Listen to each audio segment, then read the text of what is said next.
বিশ্বনবী দেখলেন হাসান আর হুসাইন লাল দুইটা জামা পরে জুমার মসজিদের মধ্যে ঢুকে একবার কাতারের এইদিকে দৌড় মারে আর একবার ওইদিকে দৌড় মারে। ছোট বাচ্চাদের এরকম দৌড়াদৌড়ি আছে না নাই? রাজা মেয়েরও আছে। ছোট বাচ্চাদেরকে মসজিদে ঢুকতে দেন তো না বের করে দেন? বের করে দেয়। সর্বনাশ, বাচ্চাদেরকে মসজিদ থেকে বের করবেন না, কখনোই বের করবেন না। তুরস্কের বিভিন্ন মসজিদে বড় বড় ফেস্টুন দিয়ে লেখা থাকে, তারাবির নামাজে, জামাতের নামাজে মুরব্বীরা যখন সামনে নামাজ পড়বে, পিছন থেকে যদি ছোট বাচ্চাদের চিল্লা চিল্লি আর কিচির মিচির শব্দ শুনতে না পাওয়া যায়, তাহলে ভবিষ্যৎ প্রজন্ম নিয়ে আপনারা চিন্তিত থাকুন। পিছনে যদি বাচ্চাদের হই হুল্লোড় না থাকে, চিল্লা ফাল্লা না থাকে, তার মানে নেক্সট জেনারেশন এগুলো মুসল্লি হবে না, এগুলো হবে ডাকাত। এই জন্য এরা বিভিন্ন প্রজেক্ট চালু করেছে। 40 দিন টানা ফজরের নামাজ যে ছোট বাচ্চারা মসজিদে এসে পড়বে, এই প্রজেক্টের আওতা থেকে একটা করে সাইকেল দিয়ে দেওয়া হচ্ছে। সুবহানাল্লাহ কইবেন না? কুয়েতে আর একটা প্রজেক্ট করছে, ফজরের নামাজে মুসল্লি নাই। কুয়েতের এই প্রজেক্ট হচ্ছে marriage project, second marriage project, দ্বিতীয় বিবাহ প্রকল্প। কি কাজ এই প্রকল্পের? তারা ঘোষণা দিল মসজিদে ফজরের সালাতে মুসল্লি পাওয়া যায় না, তো যারা যারা ফজরের নামাজে মসজিদে আসবে না, টাইমলি আসবে না, তাদেরকে মসজিদের টাকা দিয়ে মসজিদের অর্থায়নে দ্বিতীয় বিবাহের ব্যবস্থা করে দেওয়া হবে। এই ঘোষণা দেওয়ার পর থেকে ওই এলাকার কোনো মহিলার তাহাজ্জুদ মিস হয় না।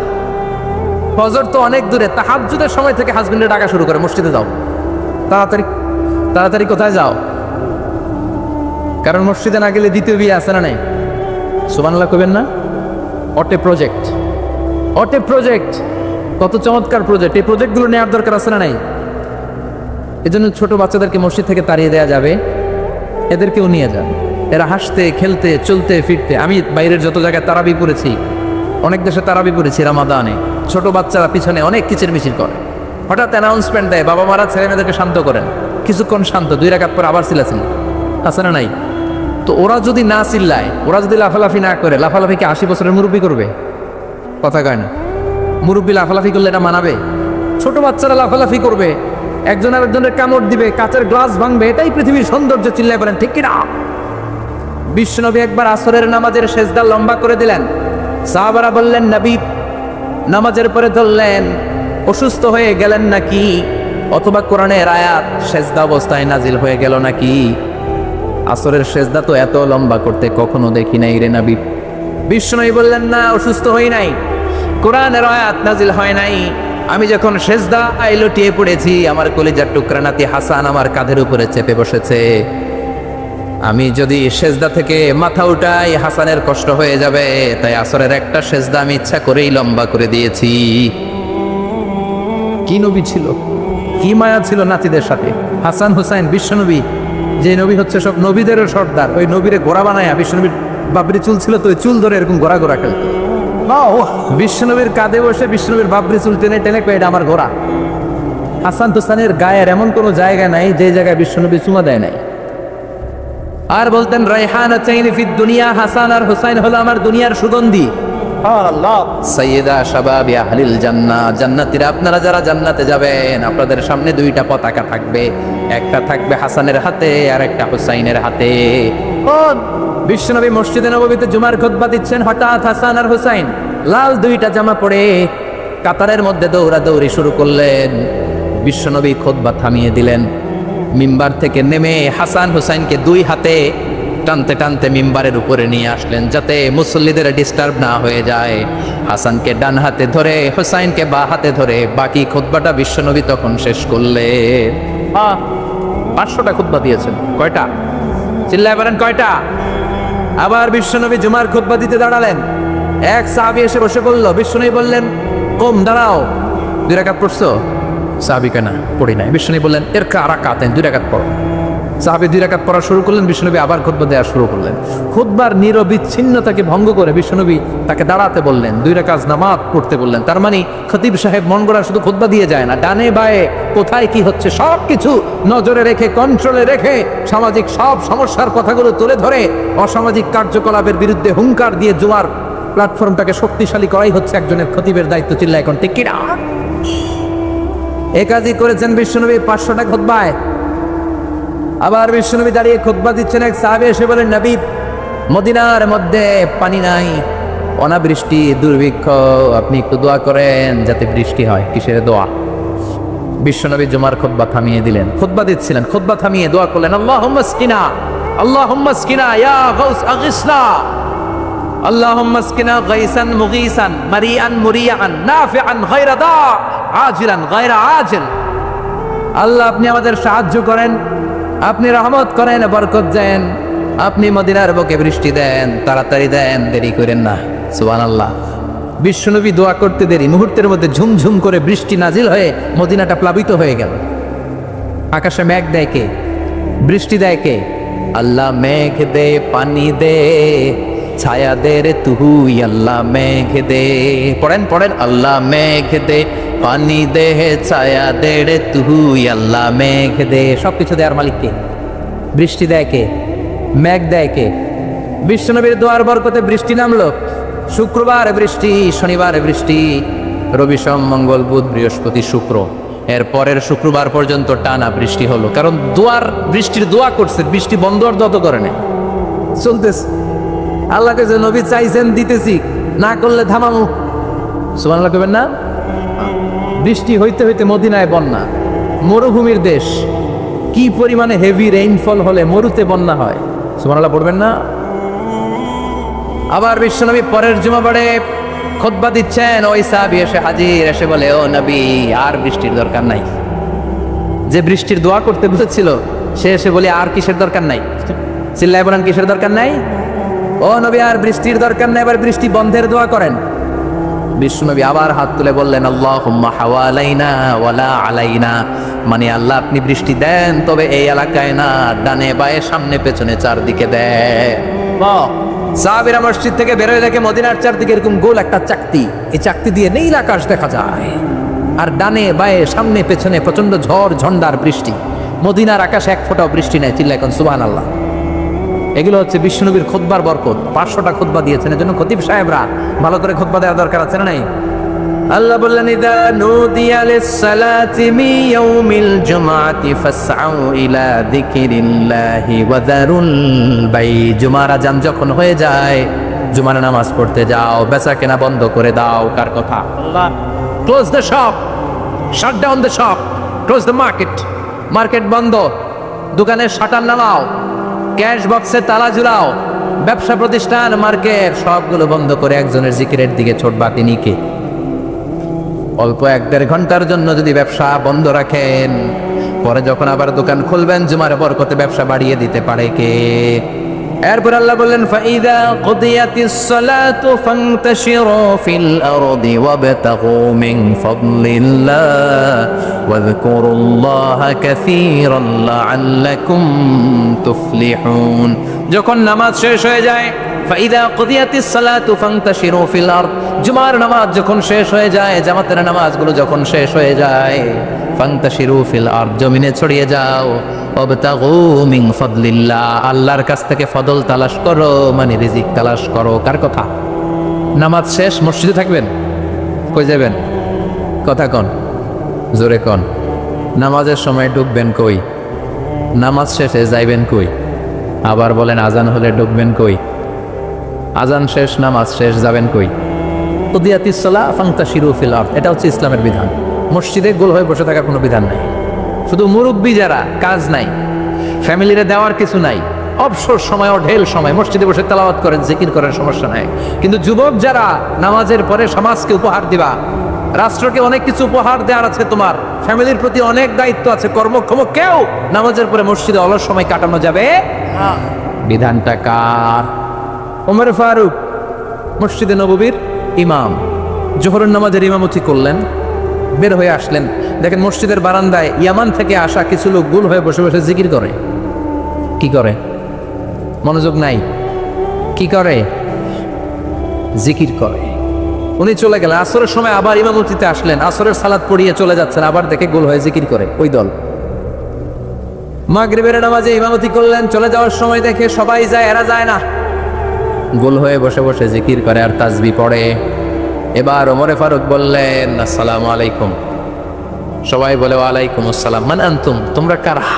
কয়, নাহনু আল মুতাওয়াক্কিলুনা আলাল্লাহ, আমরা আল্লাহর উপর তাওয়াক্কুল করছি।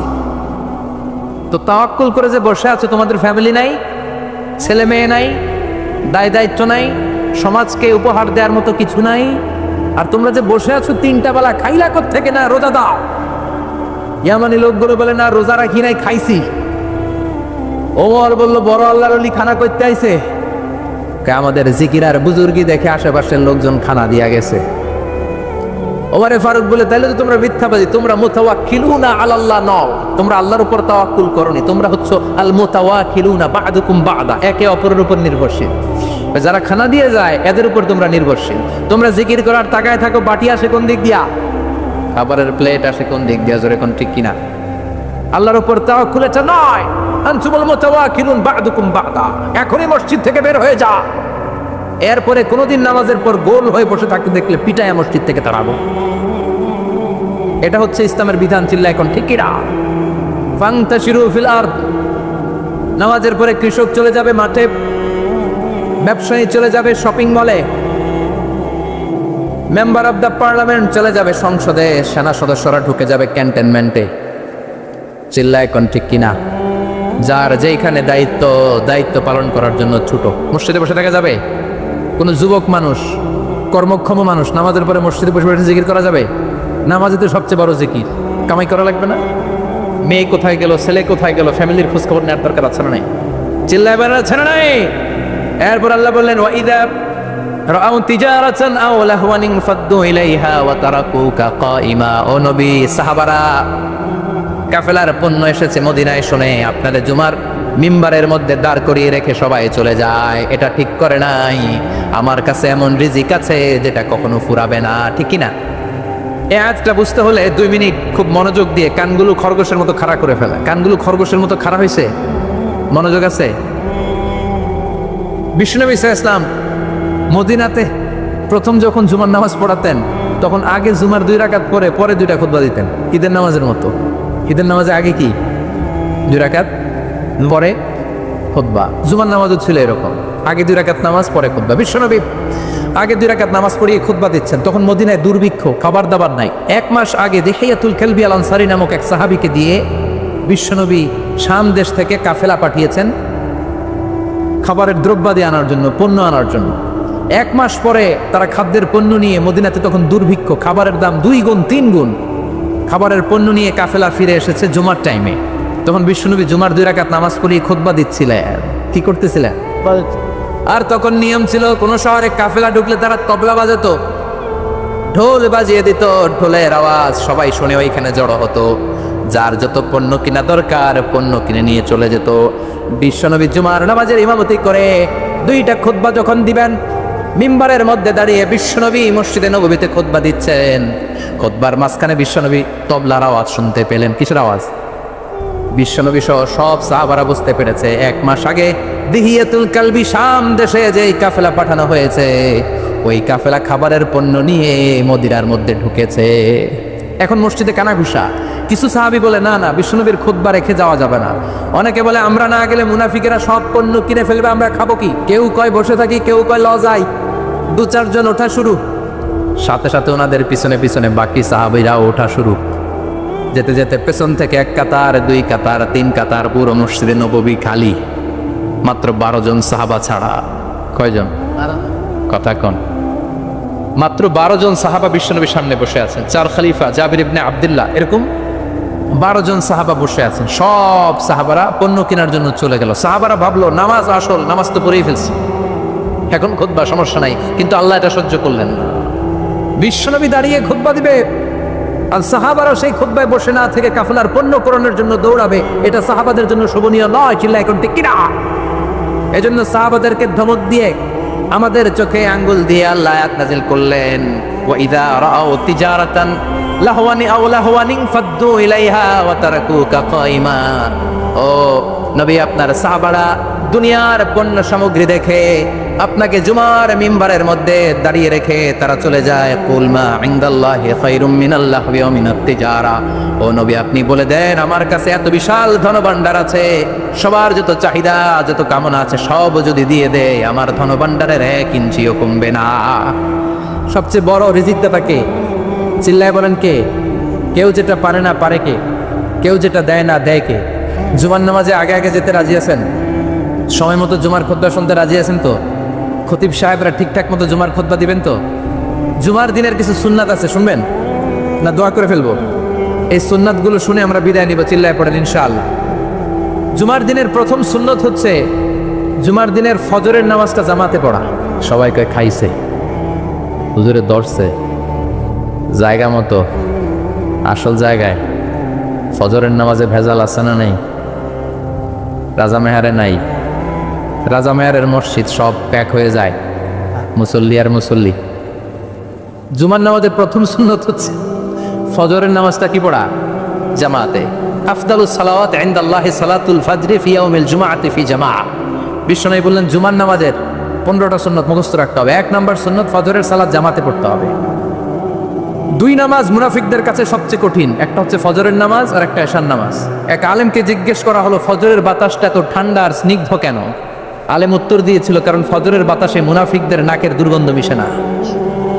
ফজরের বাতাসটা স্নিগ্ধ, ফজরের সময় আল্লাহওয়ালাদের আনাগোনা, মুসল্লিদের আনাগোনা, ইসলামের পক্ষের শক্তির আনাগোনা। চিল্লায় বলেন ঠিক কিনা? মসজিদে নববীতে জুমার নামাজের দৃশ্য আর ফজরের নামাজের দৃশ্য ছিল এক। বাংলাদেশে ফজরের নামাজের দৃশ্য আর জুমার নামাজের দৃশ্য এক নাকি? ফজরের নামাজের সময় মুসল্লি নাই, এক কাতার হয় না, আর জুমার নামাজে পাক্কা মুসল্লি দেরি করে গেলে বারান্দায়ও জায়গা পায় না। কথা কন। তাহলে আগামীকাল ফজরের নামাজটা আমরা জামাতে পড়ব ইনশাল্লাহ। এত আসতে আরো জোরে পড়েন ইনশাল্লাহ। মনে থাকবে? কালকে দেখবেন যে কি অবস্থা হয় ফজরের সময়। জুমার নামাজের মতো ভিড় হবে, আসা যাবে না?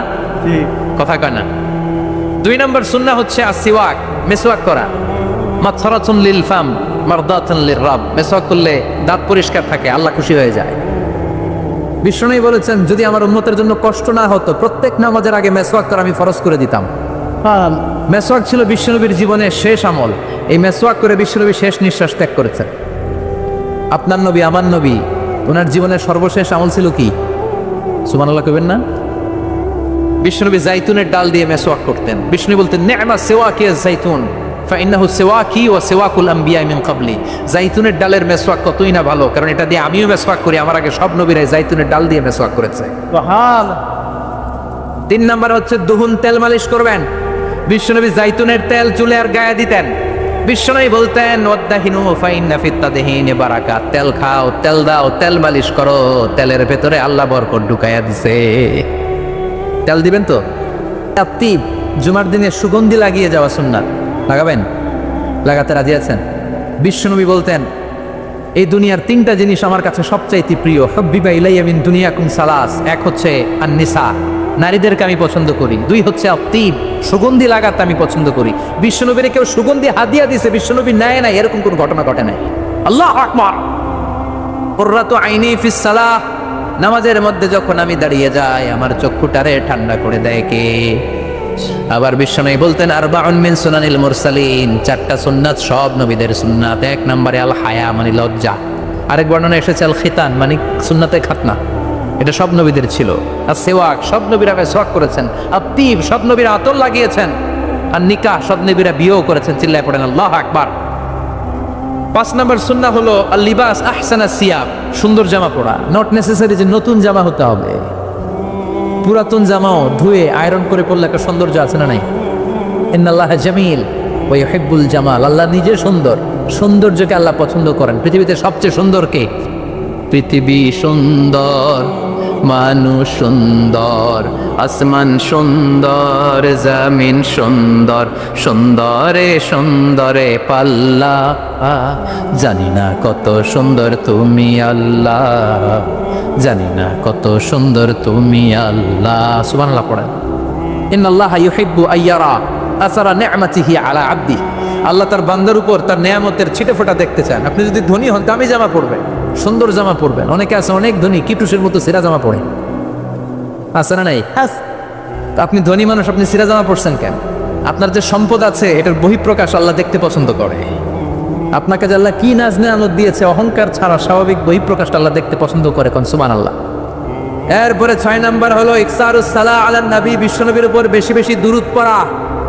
বিশ্বনবী বলতেন জুমার দিন শ্রেষ্ঠ দিন, এই দিন আমার উপর বেশি বেশি দুরূদ পড়ো। ফাইন্না সালাতাকুম মা'রুদাতুন আলাইয়া, কেননা তোমরা যে আমার উপর দুরূদ পড়ো, আমি মরে যাওয়ার পরে এই দুরূদগুলো কে পাঠিয়েছে তার নাম, তার বাবার নাম সহ ফেরেশতারা আমার কবরে দিয়ে আসে। সাহাবারা বললেন, ইয়া রাসূলুল্লাহ কাইফা সালাতুনা মা'রুদাতুন আলাইক, আপনি মরে যাওয়ার পরে আমাদের দুরূদ কেমন করে আপনি দেখবেন? ওয়াকাদ আরিমতা, আপনি তো পচে গলে মাটির সাথে মিশে যাবেন। বিশ্বনবী বলেন, ইন্নাল্লাহা হাররামা আলাল আরদি আন তাকুলা আজসাদাল আম্বিয়া, নবীদের লাশকে খেয়ে ফেলা, নবীদের লাশকে পচিয়ে ফেলা সব মাটির জন্য আল্লাহ হারাম করে দিয়েছে। নবীদের লাশ পচে না, নবীদের লাশ গলে না। যারাই বিশ্বনবীর উপর দুরূদ পড়বেন, আপনার নাম সহ, আপনার বাবার নাম সহ, মালাইকাতু সাইয়াহিন, একদল ফেরেশতা আছে শুধু রাউন্ড দেয় গোটা ওয়ার্ল্ডে। কারা বিশ্বনবীর উপর দুরূদ পড়েছে, এই দুরূদ নিয়ে, এই নাম নিয়ে বিশ্বনবীর কবরে তারা পৌঁছে দেয়। চিল্লায় পড়েন আল্লাহু আকবার। এরপরে বিশ্বনবী বলতেন, জুমার দিনে সূরাতুল কাহফ পড়বা, কাহফ পড়া সুন্নাহ। সূরাতুল কাহফ পড়তে রাজি আছেন? 18 নম্বর সূরা, কোরআনের একেবারে মাঝখানের সূরা। আলহামদুলিল্লাহিল্লাযী আনজালা আলা আবদিহিল কিতাবা ওয়া লাম ইয়াজআল লাহু ইওয়াজা, এই আয়াত দিয়ে শুরু হয়েছে, শেষ করা হয়েছে ফামান কানা ইয়ারজু লিকা রাব্বিহি ফালিয়ামাল আমালান সালিহা ওয়া লা ইউশরিক বিইবাদাতি রাব্বিহি। আর মাঝখানে আছে ওয়ালিয়াতালাত্তাফ। হাফেজ সাহেবরা উত্তর দাও, মাঝখানে আছে কি? কথা কন। ওয়ালিয়াতালাত্তাফ একটা শব্দ আছে সূরা কাহফের মাঝখানে। কোরআনের সব জায়গায় এক ফন্টে আয়াতগুলো লেখা, কিন্তু ওয়ালিয়াতালাত্তাফ মোটা করে লেখা আছে না, ডবল ফন্টে লেখা, মোটা, কারণ এটা কোরআনের একেবারে মাঝখানে অবস্থিত এই শব্দটা ওয়ালিয়াতালাত্তাফ। এর আগে যত শব্দ, এর পরে তত শব্দ, এর আগে যত কোরআনের অক্ষর, এর পরে তত অক্ষর। সুবহানাল্লাহ বাড়িতে গিয়া না, বিষ্ণু বললেন সূরাতুল কাহফ যে তেলাওয়াত করবে ইয়াকুনু লাহু নূর, এই সূরাতুল কাহফ কিয়ামতের দিন তার সামনে বিশাল একটা আলো হয়ে আসবে। এই আলো দিয়ে পুলসিরাত পার হয়ে ওই বান্দা জান্নাতের ভেতরে ঢুকে যাবে।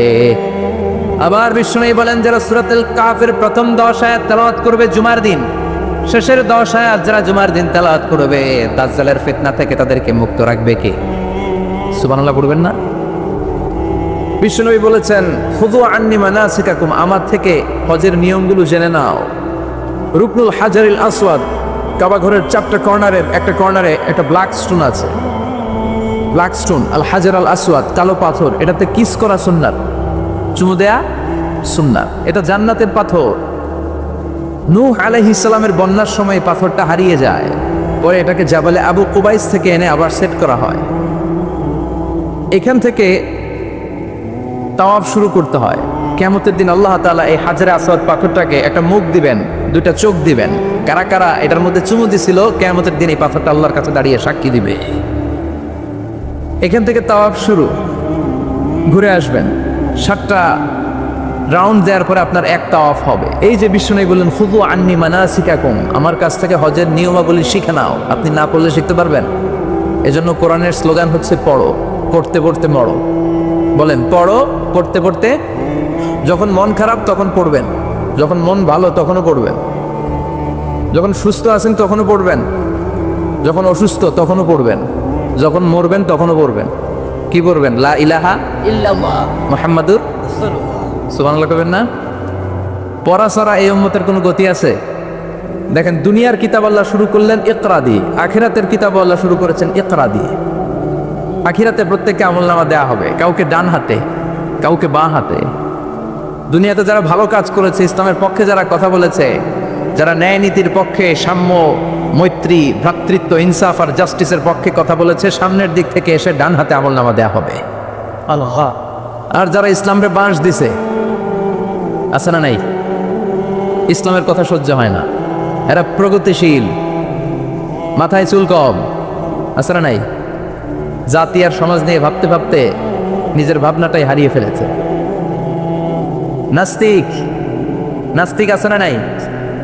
ইসলাম বিরোধী আছে না নাই? আছে। কোরআন সহ্য হয় না, ইসলাম সহ্য হয় না, কোরআনের সুমধুর বাণী ভাল লাগে না, আজান ভাল লাগে না, দেশের সবাইরে নাস্তিক বানায় দিতে চায়, এরকম ডাকাইত আছে না নাই? এদেরও কি ডান হাতে আমলনামা? কোন হাতে? বাঁ হাতে। পেছন থেকে এসে বাঁ হাতে দেয়া হবে, দিয়ে আল্লাহ সবাইরে বলবে, দুনিয়াতে একটা কিতাব দিছিলাম, এই কিতাবটা শুরু করেছিলাম ইকরা, ইকরা শব্দ দিয়ে, আজকেও তোদের কিতাব আমি শুরু করবো ইকরা দিয়ে।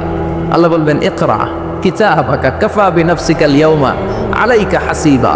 রিড ইউর বুক, তুমি তোমার বই পড়ো, আমলনামা পড়ো, কি কি করেছো নিজেই দেখে নাও। কোথায় কোথায় ইসলামরে বাস দিছো, কোথায় কোথায় 31st নাইটে মেয়েদের ওন্না ধরে টান দিছো, কোথায় কোথায় খাদ্যে ভেজাল দিয়েছো, মাছে ফরমালিন দিয়েছো, ওজনে কম দিয়েছো, নিজের মতের সাথে মিলে নাই মায়ের মতো একজন নারীকে ধর্ষণ করেছো।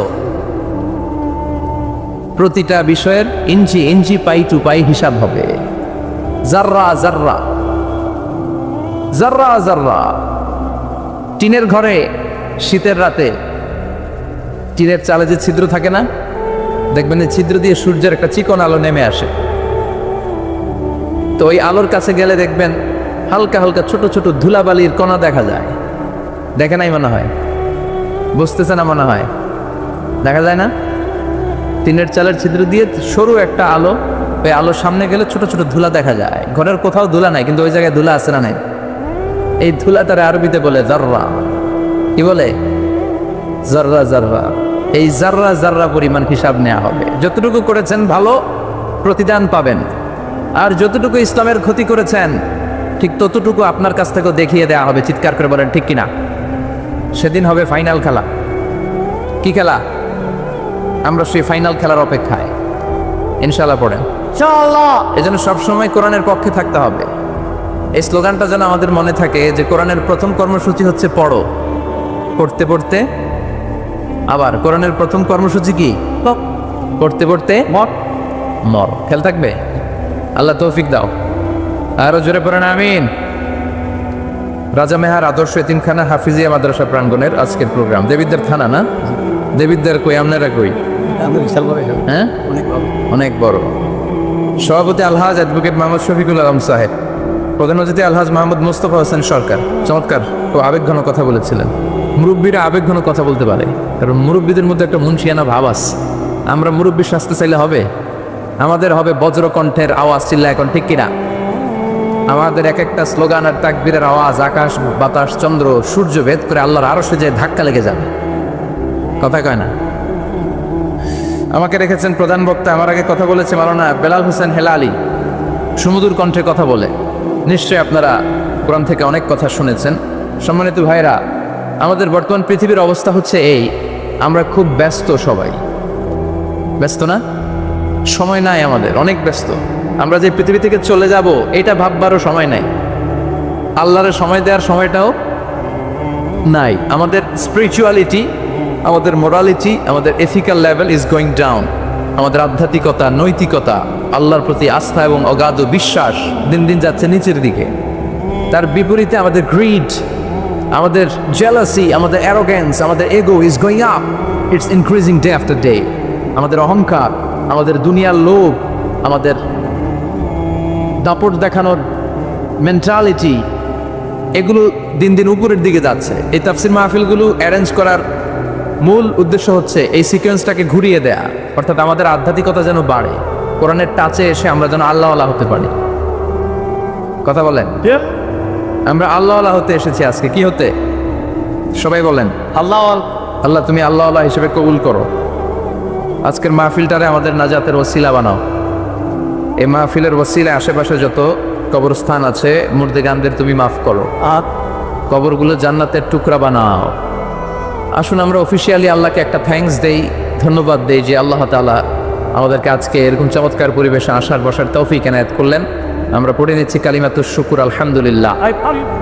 সবাই পড়েন রব্বানা লাকাল হামদ হামদান কাসীরান كثيرة তাইয়িবান طيب মুবারাকান ফীহি مباركا فيه ইয়া রাব্বি লাকাল হামদু কামা ইয়ানবাগি লিজালালি ওয়াজহিকা ওয়া আযীমি সুলতানিকা ديم سلطان লাকাল হামদু বিল ঈমান লাকাল হামদু বিল ইসলাম الحمد بالإسلام লাকাল হামদু বিল কুরআন। الحمد بال আজকের মাহফিলে এসে খুশি না বেজার? খুশি, কম না বেশি? সবাই খুশি? তাকবীর পড়েন, আল্লাহর একটা ডাক দেন, বলেন ইয়া আল্লাহ। يا আর জোরে ডাক দেন ইয়া আল্লাহ। আমি খুতবার শুরুতে একটা সূরার একটা আয়াত তেলাওয়াত করেছি। আমি পোস্টারে দেখলাম যে আজকে বৃহস্পতিবার না, আজকের এই রাতটা যে জুমার রাত জানেন আপনারা? আমরা বাংলাদেশে মনে করি জুমার দিন শেষে যে রাতটা ওইটা মনে হয় জুমার রাত, আসলে ওইটা শনিবারের রাত। ইয়াউমুস সাবত, ইয়াউমুস সাবত, ইয়াউমুল আহাদ, ইয়াউমুল ইসনাইন, ইয়াউমুল সুলাসা, ইয়াউমুল আরবিআ, ইয়াউমুল খামিস, ইয়াউমুল জুমআ। এই হচ্ছে 7 দিনের আরবি নাম। তো আজকে হচ্ছে ইয়াউমুল খামিস। এদিনে বিশ্বনবী রোজা রাখতেন, সোমবার বৃহস্পতিবার সুযোগ হলে রোজা রাখবেন। যারা রোজা রাখবে তাদের জন্য ইন দ্য ডে অফ জাজমেন্টে আল্লাহ স্পেশাল একটা গেট বানাবে জান্নাতে ঢোকার জন্য। ওইটার নাম হচ্ছে রাইয়ান। মান দাখালাহু লাম ইয়াজমা আবাদা। একবার who can enter within this door he will never be thirsty again. একবার যে দরজা দিয়ে জান্নাতে ঢুকতে পারবে আজীবনের জন্য তার গলার তৃষ্ণা মিটে যাবে। সুবহান। তো এই রাইয়ান দরজা দিয়ে ঢুকতে হলে আমাদেরকে মাঝে মাঝে সুন্নাত নফল রোজা রাখার অভ্যেস করতে হবে। রাজি আছেন তো? অনেক মুরব্বীরা রাখতে চায়, তো রাখতে চায় কিন্তু নিয়ম জানে না। অনেকে শুধু শুক্রবারে রোজা রাখে, এটা মাকরু। শুধু শুক্রবারে রোজা রাখা মাকরু, শুধু শনিবারে রোজা রাখা মাকরু। সুন্নাহ হচ্ছে সোম আর বৃহস্পতিবার। বিষ্ণুবী সোমবার রোজা রাখতেন। সুইলা আন ইয়াউমিল ইসনাইন, নবীকে জিজ্ঞেস করা হলো, নবী সোমবারে রোজা রাখেন কেন? বিষ্ণু বলেন, ফিহি বুলিত্তু, এদিনে আমি জন্মগ্রহণ করেছিলাম, তাই শুকরিয়া স্বরূপ রোজা রাখি। সুন্নাতে শুধু নয় সুমধুর আলাপ, আর সুন্নাত হলো হুঙ্কার গর্জ। সুন্নাতে শুধু নয় নির্জন ধ্যানে যাওয়া, আর সুন্নাত হলো পাথরের আঘাত পাওয়া। মুহাব্বতে তার সুদিনের সাথী তুমি, দুর্দিনেও তার পাশে থাকো কি? আরো কিছু সুন্নাহ আছে তুমি জানো কি? জানলেও জীবনে কখনো তা মানো কি? সুন্নাতে নাই শুধু দাওয়াতের মেহমান, সুন্নাতে নাই শুধু খাওয়া শেষে মধুপান। আরো কিছু সুন্নাহ আছে তুমি জানো কি? জানলেও জীবনে কখনো তা মানো কি? চিল্লায় পড়ে ঠিকই না? তার মানে মানলে তোকে পুরোটাই মানতে হবে। ইসলামকে খন্ডিত করে মানা যায় না। It's a total package, it's a total package. এই প্যাকেজটা দিলে এটা নিবো ওইটা নিবো না বলা যাবে, এইটা মানবো ওইটা মানবো না বলা যাবে, ঝুঁকি নিব না, শুধু আরামসে থাকবো, এই কথা বলার কোনো সুযোগ আছে? আফাতুমিনুনা বিবাদিল কিতাব ওয়া তাকফুরুনা বিবাদ। কোরআনের কিছু মানবা আর কিছু ছাড়বা, তাহলে তুমি মুমিন নও, তুমি মুনাফিক, তুমি কাফের। চিল্লায় বলেন ঠিক কি না? যার মানে বোঝা গেল ইমানটা হতে হবে পরিপূর্ণ ইমান। আবার আল্লাহ বললেন ইমানটা হতে হবে নির্ভেজাল ইমান। কার কথা? والذين آمنوا ولم يلبسوا إيمانهم بظلم أولئك لهم الأمن وهم مهتدون।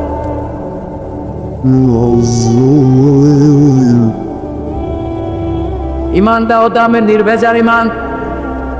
ওই ইমানের মধ্যে শিরকের কোনো ছিটে ফোঁটা থাকা যাবে না। ওয়াল্লাযীনা আমানু, যারা ঈমান আনলো, ওয়ালাম ইয়ালবিসু ঈমানাহুম বিযুলমিন, তাদের ঈমানের সাথে শিরক তারা মিশ্রিত করলো না। উলাইকা লাহুমুল আমনু ওয়া হুম মুহতাদুন, তাদের জন্য আছে নিরাপত্তা, তাদের জন্য আছে আল্লাহর পক্ষ থেকে হেদায়েত। পড়েন সুবহানাল্লাহ। তার মানে ঈমানটা হতে হবে নির্ভেজাল, শিরক থাকতে পারবে না। আল্লাহ সব মাফ করে, শিরক মাফ করে। আওয়াজ করে বলেন শিরক মাফ করে।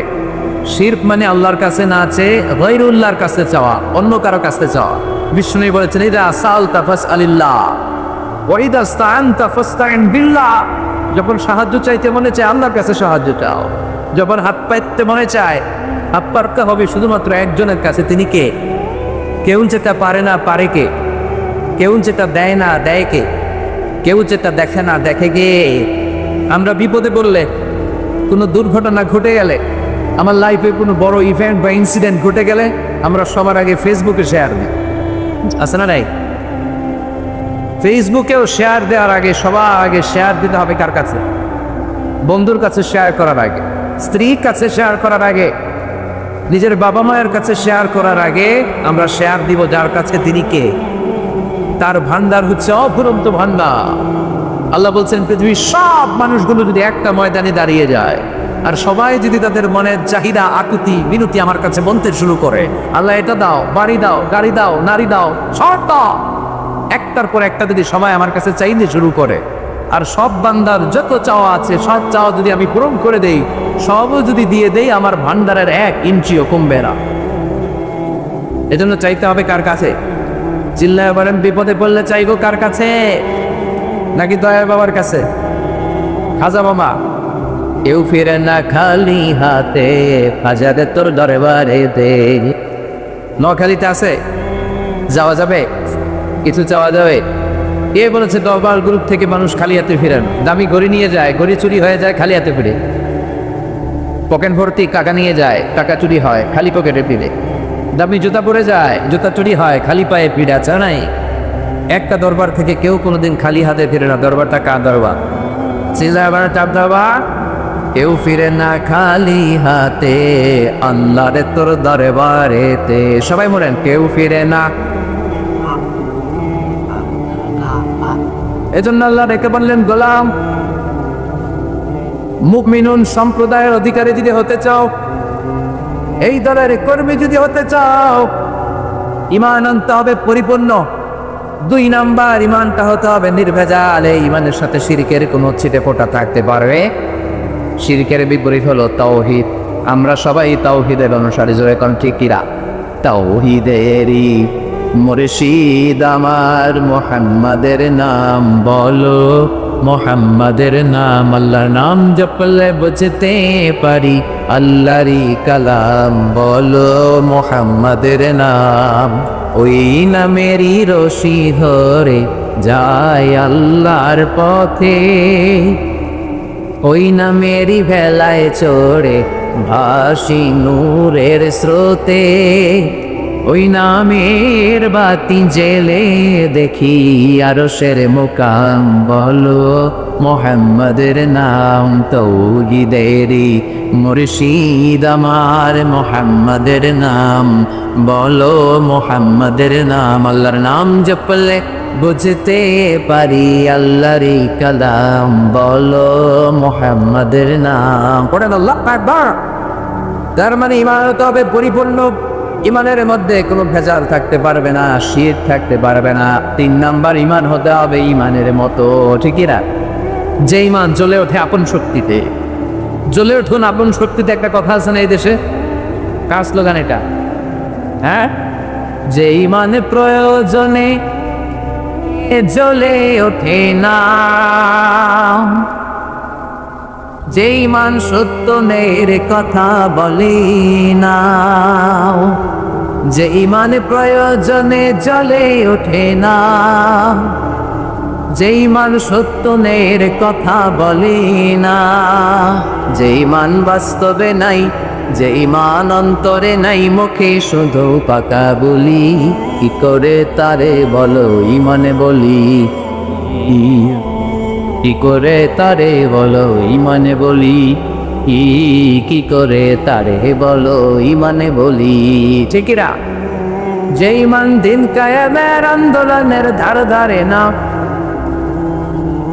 যে ঈমান লেবাসধারী কোরআন হাদিস তাও পড়ে না, যে ঈমান খাজার নামে মাজার গড়ে ফুলুস কামায়, যে ঈমান শিরকিয়াতের আমল করে ভীত না হয়, যে ঈমান বাস্তবে নাই, যে ঈমান অন্তরে নাই, মুখে শুধু কথার কলি, কি করে তারে বলো ঈমানে বলি, কি করে তারে বলো ঈমানে বলি, কি করে তারে বলো ঈমানে বলি। চিল্লাইবার ঠিক? তার মানে ঈমান হতে হবে পরিপূর্ণ, ঈমান হতে হবে নির্ভেজাল, ঈমান হতে হবে ঈমানের মতো, তা বলেই মুমিন হওয়া যাবে। চিল্লা এখন ঠিক কিনা? আসুন আমরা এই সূরার আলোকে দেখি আল্লাহ তাআলা কি কি গুণাবলীর কথা বলেছেন। আল্লাহ শুরু করেছেন, কদ আফলাহাল মুমিনুন, successful indeed are the believers আল্লাযীনা হুম ফি সালাতিহিম খাশিউন। সফল হয়েছে তারা ঈমান এনেছে যারা। কার কথা? রব্বুল আলামিন বলেন, কদ আফলাহাল মুমিনুন আল্লাযীনা হুম ফি সালাতিহিম খাশিউন। সফল হয়েছে তারা ঈমান এনেছে যারা, কার কথা? সফল হয়েছে তারা, ঈমান এনেছে। আমার সাথে সাথে আওয়াজ করে উত্তর করেন, সফল হয়েছে কারা? আরো জোরে বলতে হবে সবাই, সফল হয়েছে কারা? ঈমান এনেছে যারা, যারা ঈমানদার, যারা বিশ্বাসী, তারা সফল। Who are the successful in life? যে মানে সফল তারা, যদি প্রশ্ন করা হয় এক একজনের কাছ থেকে এক এক ধরনের উত্তর পাওয়া যাবে। আমরা যদি পৃথিবীতে খেয়াল করে দেখি, in terms of wealth and money, অর্থের মানদণ্ডে পৃথিবীতে সফলতা, কার বেশি টাকা আছে সে সবচেয়ে বড় সফল, এরকম একটা ধারণা আছে না নাই? In terms of wealth and money, অর্থের মানদণ্ডে বর্তমান পৃথিবীতে সবচাইতে সফলকে যদি প্রশ্ন করা হয়, কার নাম বলবে? হ্যাঁ, বিল গেটস। হ্যাঁ, মাইক্রোসফট কোম্পানির ওনার আছে না? মাইক্রোসফট কোম্পানির মালিক বিল গেটস, সেটা কত টাকার মালিক সে নিজেও জানে না। তো অর্থের মানদণ্ডে যদি বিচার করি, আসলেই বিল গেটস বেটা তুই সফল। তুই যে টাকা কামিয়েছিস, শয়তানও এত টাকা কামাইতে পারে না। টাকা কত টাকা নিজেও জানে না। Bill Gates. আর কে আছে? ওয়ারেন বাফেট, অনেক বড় ইকোনমিস্ট, অনেক বড় অর্থনীতিবিদ, তারও যে কত টাকা সে নিজেও জানে না। আর কে আছে? Mark Zuckerberg, the owner of Facebook. যে ফেসবুক না থাকলে আমার পেটের বাবা জমায় না। কত টাকার মালিক সে নিজেই জানে না। ওয়ালিদ বিন তাওয়াব, ধনকুবে, তার একটা বিমান আছে, প্রাইভেট জেট, যার 70% মেড অফ গোল্ড, যে বিমানটা 70% স্বর্ণ দিয়ে বানানো। নাজবিল্লাহ করবেন না? তাহলে in terms of wealth and money, অর্থের মানদণ্ডে পৃথিবীতে কারা সফল জিজ্ঞেস করলে এই নামগুলো আমাদের চোখের সামনে ভেসে আদের চিল্লায় গো দিকিরা। এবার যদি বলি ইন টার্মস অফ পাওয়ার, ক্ষমতার মানদণ্ডে পৃথিবীতে সবচাইতে সফলকে গোটা বিশ্বে বর্তমানে জিজ্ঞেস করলে কেন বলবেন? Donald Trump, the president of United states of America. সকালবেলা কি কয়, বিকালে বেলে দেয়, আছে না নাই? বিকালে কি কয়, সকালে খায় হয়। ও দেখতে অনেক বড় মানুষ হয়েছে, আসলে লোকটা একটা বাচ্চা মানুষের মতো। সাইকিয়াট্রিস্ট যারা মনোবিজ্ঞানী, তারা বলেছে আসলে তার ফিজিক্যাল গ্রোথ হয়েছে, তার মেন্টাল গ্রোথ হয় নাই। মানে গায়ে গতরে বাড়ছে, মাথায় গিলু নাই, আছে না নাই? ক্ষমতার মানদণ্ডে আসলেই গোটা বিশ্বের সবচেয়ে ক্ষমতাশীল ব্যক্তি, সুপার পাওয়ার। এরপরে কার নাম বলবেন? Putin, Vladimir Putin, the president of Russia. রাশিয়ার প্রেসিডেন্ট, ক্ষমতা আছে না নাই? দেখবেন সাবমেরিন দিয়ে সাগরের নিচে চলে যায়, সাহসী ব্যক্তি, নিচে ফ্লাই করে, প্রাইভেট জেট দিয়ে বিমান উড়ায়, অনেক ক্ষমতাশীল। এরপরে কার নাম বলবেন? হ্যাঁ, জি জিং, জিংজ, কি নাম? কিং দয়। আগেকার নাম হু জিং টাও। চায়নার নাম এরকম ওয়াং জোয়াং কোয়াং সোয়া, এটা একটা নাম হয়ে গেছে। এরা হচ্ছে ক্ষমতাশীল। অ্যাঞ্জেলা মার্কেল, নরেন্দ্র মোদী, ক্ষমতা আছে নাই? প্রিয় ভাইয়েরা, তাহলে অর্থের মানদণ্ডে কিছু লোক সফল, ক্ষমতার মানদণ্ডে কিছু লোক সফল। Name and fame, in terms of name and ফেম, খ্যাতি, যশ, সেলিব্রিটি, এই মানদণ্ডে যদি জিজ্ঞেস করি গোটা বিশ্বে নায়ক, নায়িকা, গায়ক, গায়িকা, ডান্সার, শিল্পী, অভিনেতা